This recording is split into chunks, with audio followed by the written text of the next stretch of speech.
Doing something versus documenting that you've done something is completely different. Medicare's DMEPOS Supplier Standard number 12 emphasizes that difference and reflects how if a DME provider does not document certain interactions with Medicare beneficiaries, they could risk revocation of their Medicare billing privileges. Let's dive into Supplier Standard number 12, which appears simple on its face, but has some moving parts to it.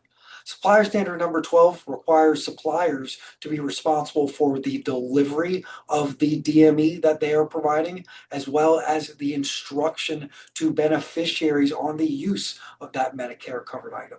But doing that is not enough. They need to document that they've done that and maintain proof of delivery documentation and documentation that they have instructed the beneficiary on the use of the item.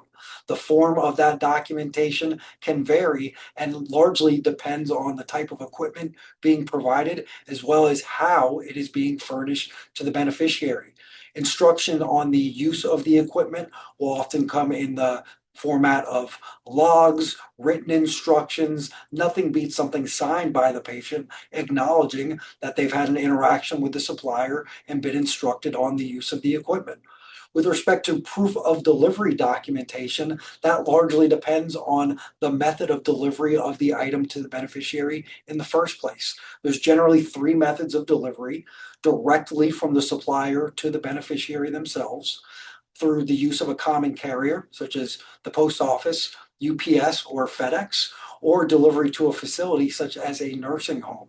Each of these three delivery methods have their own proof of delivery documentation requirements. So make sure that you know what is required for each method before you utilize it. We'll drop a link below in the comments section to one of the MACs that sets forth the documentation requirements for each of the delivery methods. Some pro tips, especially for the delivery documentation requirements for using a common carrier: make sure that your packing slip has some type of linkage to the delivery documentation provided by the common carrier, such as including the tracking number on your packing slip that relates back to the tracking number provided by the common carrier.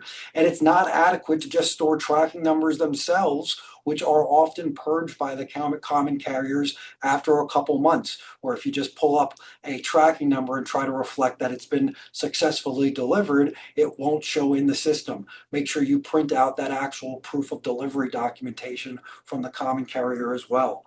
Another big item with respect to Supplier Standard number 12 compliance is the use of subcontractors for the delivery and instruction of DME to beneficiaries. This can be permitted. This is a permitted area of subcontracting for DME providers, but you need to know thy subcontractor, because at the end of the day, the DME POS provider is responsible for the actions or the inactions of the subcontractor.